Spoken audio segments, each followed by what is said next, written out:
안녕하세요. 예, 오랜만에 봬요. 너무 오랜만에 뵙는 것 같아요. 예. 잘 나갈 것 같이 촉망받았던 라흐마니노프가 첫 번째 교향곡을 발표했습니다. 그런데 예상과 달리 폭망했습니다. 그리고 망한 것으로 끝난 것이 아니라 혹평과 비난에 시달려서 라흐마니노프는 결국에는 우울증에 걸리게 되었다고 합니다. 이후 3년간 완전히 무기력에 빠져서 작곡을 전혀 하지 못하였다라고 그렇게 이야기를 합니다. 그때에 정신과 의사인 니콜라이 달을 만나는데 그 니콜라이 달을 만남으로 말미암아 라흐마니노프의 인생이 바뀌게 됩니다. 니콜라이 달은 라흐마니노프에게 당신은 다시 작곡을 시작합니다. 그리고 당신은 아주 멋진 걸작을 만들게 될 것입니다. 그리고 그 곡은 대박을 치게 될 것입니다. 라고 최면 치료를 반복하여서 했다라고 이야기합니다. 그리고 그 후에 만들어진 곡이 바로 라흐마니노프의 위대한 곡이었던 피아노 협주곡 2번이었다라고 이야기합니다.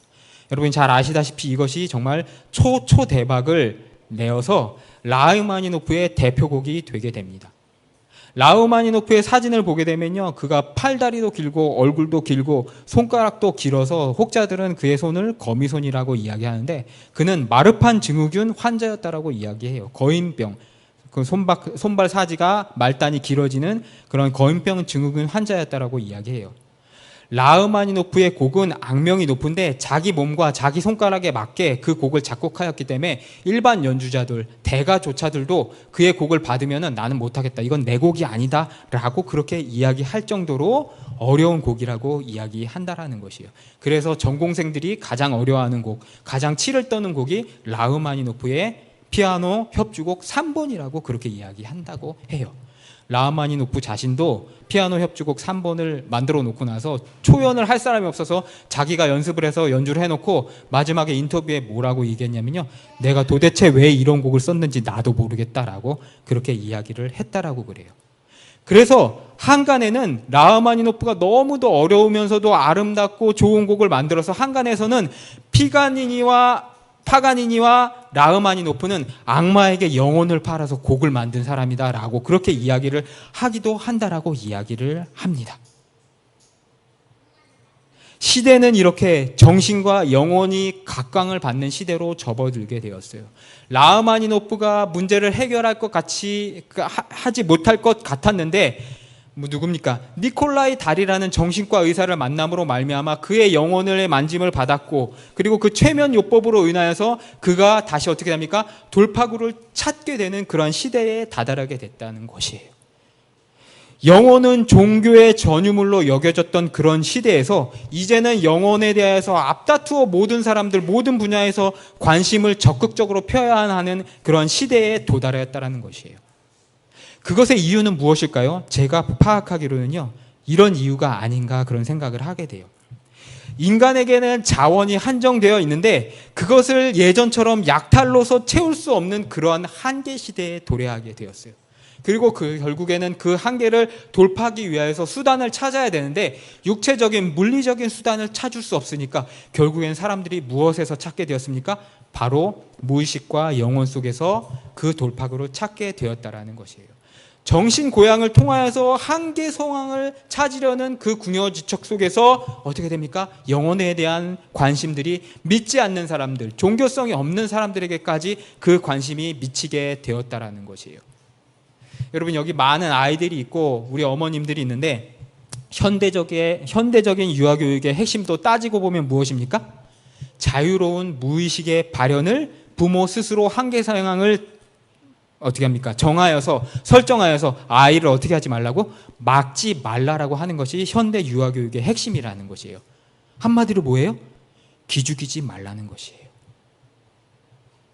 이런 결과를 토대로 하여서요, 현대인들이 쌓은 그 성공의 원칙에는 무엇이 있냐면요, 부정적이면 안 되고 울분을 터뜨려서도 안 되고 어떤 상황에서도 나이스한 아이, 나이스한 사람, 쿨한 영혼으로 커야 된다, 키워야 된다로 요약되는 그러한 세계를 살아가고 있다라는 것이에요. 그리고 이러한 영혼의 긍정성이 어느덧 우리를 구원하고 우리를 이 세상에서 승리하게 한다고 믿어 의심치 않게 하는 그런 데까지 다다르게 되었다라는 것이에요. 세상만 그럴까요? 교회 안에도 마찬가지라는 것이에요. 무의식과 잠재력과 긍정이라는 그 개념이 어느새 복음을 대체하게 되었어요. 예수의 피의 복음을 대체하게 되었다라는 것이에요. 그것이 어느샌가 교회 안에 들어와서 전통적인 구원론도 삼켜버리게 되었어요. 대표적인 부류가 바로 조엘 오스틴류의 긍정의 힘이라는 것이에요. 그러므로 우리는 많은 목사들, 많은 말 잘하는 목사들 중에 인기 있는 그런 목사들을 찾아야 하는 세대가 아니라요, 우직하고 복음과 전통적인 무엇입니까? 구원론을 전하는 그러한 목사들을 찾아야 하는 그런 분별력이 중요한 시대를 살아가고 있다는 것이에요. 여러분, 그것을 위해서 항상 기도해야 한다는 것이에요. 그러면은 과연 긍정이 여러분의 삶을, 그리고 여러분의 영혼을 구원할 수 있을까요? 오늘 말씀을 통하여서 그것을 잠시 돌아볼 것이에요. 오늘 성경 1절 말씀을 보게 되면은 인간의 내면의 성격에 대하여서 성경 에베소서를 통하여서 바울 선생님이 정의하시는 것을 보게 돼요. 바로 무엇이라고 그러니까 인간의 내면의 성격이 허물과 죄로 죽었다라고 그렇게 이야기하고 있는 것을 보게 돼요. 죽었는데 세상 사람들이 죽었다라고 얘기하시나요? 너희가, 독자들, 예수 그리스도를 믿는 너희가 죽었다라고 분명히 이야기하고 있는 것을 보게 된다라는 것이에요. 우리가 생각하고 우리가 오해하는 것과 달리 인간에게는 선한 것이 없다라는 것, 그리고 그 인간 안에는 죽음이 또아리 트고 있는 그러한 숙주라는 것에 대하여서 사도 바울 선생이 충격요법으로서 우리를 일깨워주고 있다라는 것이에요. 교리와 목회도 똑같아요. 현대 목회 심리학, 그리고 목회 상담학의 수단들이 목회에 많이 도입되었는데, 그 사회상의 심리학과 목회 심리학이 서로 심리학이라는 그러한 카테고리는 비슷함에도 불구하고 내부 세부적인 것들을 보게 되면은 물과 불구처럼 그렇게 서로 어떻게 됩니까? 물과 기름처럼 서로 나눠져 있는 것을 보게 돼요. 그래서 기독교 안에서 상담학, 기독교 심리학은 따로 세상의 심리학과 상담학과 영역이 나눠져 있는 것, 방법론조차도 다르게 되어 있는 것을 보게 돼요. 그 이유가 무엇입니까? 바로 우리가 허물과 죄로 죽었다로부터 시작되기 때문이라는 것이에요. 우리 마음속에서 긍정을 찾아내고 우리가 그것을 통하여서 성공하였다라고 생각하게 되고, 그것으로 말미암아 구원을 얻을 수도, 구원을 우리가 만들 수도 있다라고 세상의 학문과 세상의 심리학과 세상의 상담학들은 주입하고 암시하는 데에 반해서 성경은 우리의 마음은 죄악으로 죽었다라고 분명히 선언하고 계시다라는 것이에요. 그러므로 세상 사람들이 이 이야기, 이 성경의 진리를 들을 때 불편할 수밖에 없어요. 그래서 그들은 그리스도인들을 시시탐탐 어떻게 합니까? 핍박하려고 하고, 그 말들을, 그 진리를 말하지 못하게 입을 막으려고 하고, 모이지 못하게 하며, 이제는 벌금형을 물리며 투옥을 하겠다라고 위협하는 그러한 시대를 맞이하게 되었다라는 것이에요. 결국 우리가 참된 그리스도인으로 살아가기 위해서는 세상과 불화할 수밖에 없다라는 것을 인정하고 나가야 한다라는 것이에요. 왜요? 그들이 진리를 들으면 들을수록 불편하게 느낄 수밖에 없기 때문입니다. 가끔 이런 상상을 해봐요. 정말 세상에 너무 믿고 너무 죽이고 싶은 사람이 있다라면은 그 사람한테 욕을 하지 말고 그 사람 앞에 가면서 웃으면서 웃으면서 전도를 하면은 그 사람에게 얼마나 모욕적인 것이 될까, 그 사람이 얼마나 기분이 나쁠 것인가라는 그런 상상을 하게 돼요. 여러분도 한번 생각해 보세요. 믿지 않는 사람에게, 그 사람에게 가가지고 멱살 잡지 말고 전도해 보세요. 그걸로 그 사람에게 잘 받으면 그 사람에게 복이 될 수 있지만 그 사람의 머리에 죄를 씌워줄 수 있는 것이 아닌가라는 생각을 해보게 된다는 거예요. 세상 사람들은 그만큼 복음을, 그리스도의 말을 싫어한다라는 것이에요. 우리 3절을 봅시다. 3절에 전에는 우리도 다 그 가운데서 육체의 욕심을 따라 지내며 라고 이야기하고 있는 것을 보게 돼요. 무엇의 욕심을 따라서요? 육체의 욕심을 따라서 지냈다라고 그렇게 사도 바울 선생님은 얘기하고 있어요. 20년 전에 한참 유행했던 심리학자 중에 대가, 성경 다음으로 많이 보는 심리학 책이라는 마틴 스카펙 박사라는 분의 아직도 가야 할 길, 로드 레스 트래블드라는 그러한 유명한 책이 있어요. 3권으로 된 시리즈의 책인데, 그가 그 책에서 뭐라고 얘기하냐면 내담자의 치유를 위하여서 내담자와 성적인 관계를 갖는 상담자들에 대하여서 이야기, 상담 그 심리학자들에 대한 그러한 예를 이야기하는 것을 보게 돼요. 그러면서 그에 대해서 스캇백 박사가 뭐라고 평가하냐면요, 환자의 정신적인 성장을 위하여서 성적인 관계를 가짐으로 말미암아 그의 정신적인 성장이 진전된다는 결론에 이른다라면은 나는 서슴지 않고 그러한 관계를 가질 것이다. 그러나 내가 심리학자로서 상담학자로서 15년간 정신치료를 해오면서 그런 경험, 그런 결과를 봐본 적이 한 번도 없다. 그리고 그런 경우는 생기기도 어렵다라고 결론을 짓게 되는 것을 보게 돼요.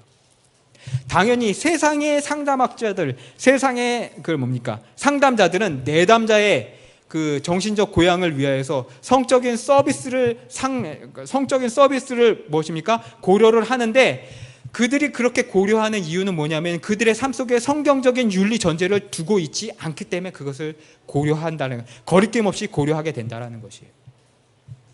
그들에게 성적인 서비스는 단순히 생물학적인 분비 촉진과 그것을 통한 정신적인 이완을 통하여서 심리에도 영향을 주는 치료의 일환으로 생각하기 때문에 전혀 비도덕적으로, 비윤리적으로, 비의학적으로 생각하지 않기 때문에 세상의 심리학자들은 그 방법을 사용한다라는 것이에요. 이것이 바로 오늘 3절에 육신의 욕심을 따라 지냈다라는 그 말씀이에요. 그것이 바로 현대 인간의 형편이라는 것이에요. 우리 4절을 봅시다. 4절에 또 이렇게 이야기하고 있어요. 하나님이 우리를 사랑하사 그 큰 사랑을 인하여. 여러분, 세상의 가장 큰 사랑은 무엇입니까? 부부간의 사랑일까요? 아니에요. 부부간의 사랑은 처음에 스파크 틀 때, 여러분 경험해서 알잖아요. 스파크 틀 때는 정말 세상 끝까지 갈 줄 알지만 애 하나 낳고 보면 그때부터 어떻게 됩니까? 애에게 사랑이 넘어가요. 그래서 애를 가운데 두고 이쪽 방에서 애랑 같이 뽀뽀하고 그러고 서로 사랑하고 나서 그 애가 또 저쪽으로 하면 저쪽에서 또 아빠랑 또 사랑하고 뽀뽀하고, 부모의 사랑을 넘어설 수 없다라는 것이에요. 자식을 위해서 자기 골수라도 자기 피라도 자기 뼈라도 깎아서 내놔줄 수 있는 것이 부모의 사랑이라는 것이에요. 하나님이 우리를 사랑하사 그 큰 사랑으로 인하여 라고 여기서 말하는 것은 뭐냐면요, 하나님의 부모로서의 사랑, 부모로서의 마음을 이야기하고 있는 것이에요. 하나님은 부모로서의 그 큰 사랑을 인하여서 우리를 구원하시고 우리를 이끌어 인도해 주셨다는 것이에요. 그러면서 스캇백 박사가 지적한 대로 세상의 치료자들, 세상의 개념들, 관념들을 가진 사람들은 부모의 마음이 없어요.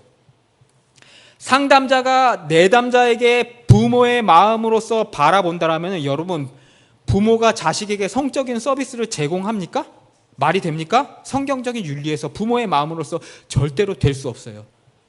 상담자는 자신에게 찾아오는 내담자에게 부모의 마음을 가지고 있지 않고서는 절대로 상담의 기초, 상담의 ABC부터 시작도 하지 못하는데, 반해서 세상의 윤리, 세상의 도덕 가치 기준을 가진 그 상담자들은 부모의 마음이 없기 때문에 어떻게 합니까? 자신의 커리어와 자신의 포트폴리오를 위하여서 자신이 가지고 있는 모든 무엇입니까? 자원을 다 활용하겠다는 마음으로 성적인 서비스까지도 하려고 한다라는 것이에요. 이것이 바로 아버지로서의, 어머니로서의 국률의 마음이 없기 때문이라는 것이에요. 결국 세상의 수단과 세상의 방법으로는 궁극적인 구원을 이룰 수 없다라는 것이에요. 8절, 이것이 너에게 난 것이 아니요 하나님의 선물이라. 우리는 가끔 이런 생각을 합니다. 불신자들은 다 악의 화신이다. 맞습니까? 불신자는 다 악의 화신입니까? 아니에요. 불신자들도 우리보다 도덕적으로 뛰어난 사람들 많아요. 불신자들도 저보다 젠틀하게 말하고 저보다 욕 조금 하고 욕 안 하는 그런 사람들도 많아요. 그러면 그 사람들 악의 화신이 아니므로 구원을 받을 수 있겠네요? 불신자 중에도 신자보다 훨씬 높은 윤리 감각을 가진 사람들이 많기 때문에 구원을 받을 수 있겠네요? 항상 이야기하지만 이것이 난제예요.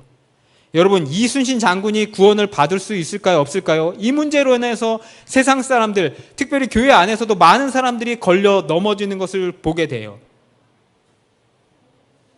나라와 국가를 위하여서 자신의 몸을 바쳤고 마지막 죽어가면서 뭐합니까? 내 자신의 죽음을 알리지 말라라고 이야기할 정도로 세상의 가치관과 세상의 윤리, 도덕 기준을 넘어서서 하늘의 도덕 기준에 이룰 정도로의 기준을 가지고 있는데 구원을 못 받는데요. 성경의 논리는 단호하게 이순신 장군도 구원을 받지 못한다라고 이야기해요. 왜 그럴까요? 도덕적 수준은요, 그냥 그 도덕적인 수준으로서 맺는 열매일 뿐이지 그것이 전혀 구원과 연관이 없다라고 8절에서 이야기하고 있다는 것이에요. 이것이 너희에게 너희 도덕적인 노력으로 난 열매가 아니요 하나님이 주신 선물이다라고 성경은 이야기하고 있다는 것이에요. 여러분, 영화를 보게 되면 난파되어서 침몰하는 배 안에 보면은 꼭 어떤 주인공들이 있어요. 배 안에서 많은 사람들을 구하고 그 사람이 그 주인공이 꼭 살았으면 바라는데 꼭 맨날 마지막에 징징거리고 붙잡고 늘어지는 그 사람 구하다가 그 주인공이 어떻게 됩니까? 같이 죽거나 살지 못하는 그런 안타까운 상황을 보게 된다라는 것이에요. 현실에서 똑같아요. 현실에서 많은 사람을 구원하고 도덕성을 발휘할지라도 그것으로 말미암아 보너스 생명이 땡 하고 일이 생기는 것이 아니에요. 구원도 똑같아요. 도덕적으로 뭐가 됩니까? 도덕적으로 잘났다고 할지라도 하나님이 그것으로 인해서 보너스를 더 주지 않으신다라는 것이에요. 구원의 생명을 더 주지 않는다라는 것이에요. 그래서 9절에서 뭐라고 사도 바울 선생님이 이야기하냐면은 이것은 너희의 행위 도덕에서 난 것이 아니니 그 이유는 무엇입니까? 이는 누구든지 무엇하지 못하게 자랑하지 못하게 하려 함이라라고 이야기하신다라는 것이에요. 아무리 신자보다도 나더라도 구원을 받을 수 없다라는 사실은 변하지 않아요. 세상 사람들 그리고 기독교 내부 안에서도 이것은 선민의식, 지나친 선민의식이 아니냐, 버려야 한다. 기독교가 더욱더 세상에 크게 전해지기 위해서는 그러한 선민의식을 버려야 한다라고 생각하는 분들이 교회 안에도 많지만 성경은 단호하게 전혀 아니라고 이야기하고 있다라는 것이에요. 이렇게 이야기하는 분들은요, 기독교임에도 불구하고 전혀 기독교적인 세계관을 공부하지도 않았고 관심이 있지도 않고 그 다음에 그것에 대해서 탐구하지도 않았고 기도하지 않았기 때문에 흔하게 범하는 오류라는 것이에요. 이 생각의 전제는 마치 인간은 죄를 짓지 않는 중립지대에 있기 때문에 거기서 더 죄만 짓지 않으면 구원을 받을 수 있고 거기서 또 더 도덕적으로 뛰어난 품성을 이루면 구원을 이룰 수 있지 않을까, 이순신 장군처럼 구원이 되지 않을까라고 그렇게 생각하는 것과 똑같다라는 것이에요. 그러면서 뭐라고 얘기합니까? 이순신 장군과 내 조상과 내 어머니와 내 아버지를 구원하지 못하게 하는 하나님은 진짜 하나님이 아니다라고 하나님을 버리고 나가는 그러한 일들에 빠지게 된다라는 것이에요. 그러나 성경은 인간의 행위로는 절대 구원의 1도 보탬이 될 수 없다라고 이야기하고 있다라는 거죠. 왜?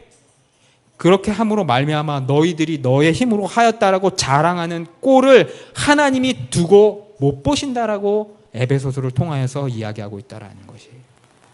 사랑하는 지체 여러분, 착한 일, 도덕적, 윤리적 성취를 하는 것이 우선이 아니라 우선 인간의 위치가 어느 곳에 있는지, 우리가 얼만큼 죄인인지 그것을 가늠하는 것으로부터 구원의 ABC의 A가 시작되라는 것을 우리가 깨닫고 나아가야 한다는 것이에요.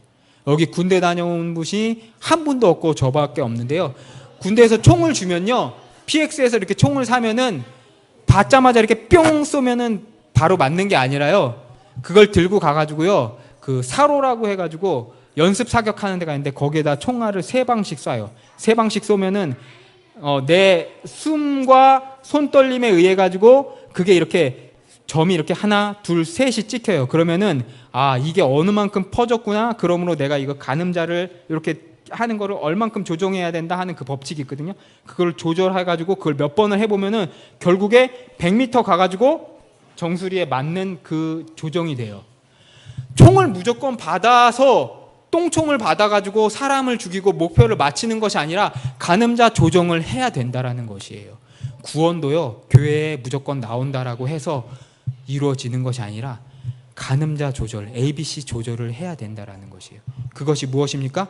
우리가 죄인이라는 것에서부터 시작해야 한다라는 것이에요. 인간은 자신의 힘으로 구원을 얻을 수 없기 때문에 하나님의 도움 없이는 안 된다라고 그것을 깨닫고 하나님의 바짓가랑이를 붙잡고 늘어질 때에 우리는 하나님의 구원의 손길을 바라게 되고 하나님께서 우리를 붙잡아 끌어올려 주신다라는 것이에요. 그러므로 사랑하는 금안석교회 성도 여러분, 여러분의 매일매일의 존재의 한계를 체감하시면서 그것을 통하여서 절망을 느끼시기 바라요. 그런데 그 절망에 머무는 것이 아니라 그러므로 하나님이 내가 하나님을 바라보게 해주시고 기도해 주시게 하는 것에 대해서 더욱더 감사하면서 땅을 바라보는 것이 아니라 하늘을 바라보고 나아가시는 여러분이 되길 바라요. 그리고 하나님의 그 손길을 더욱더 바라보시는 삶이 되길 바라요. 그리고 그 감사의 고백을 날마다 여러분 주위와 여러분 가정과 여러분 남편 앞에서 하면서 신자의 삶을 사시면은 그것이 바로 전도가 되고 그것이 바로 예수 그리스도의 향기가 돼요. 그리고 그것으로 말미암아 여러분이 여러분 가정 안에 여러분의 시어머니 앞에 여러분의 남편 앞에 축복의 통로로 쓰임 받는다는 것을 깨달아 알아가시길 바라면서 오늘 말씀을 마치고 나가도록 하겠습니다. 우리 함께 기도하시겠습니다.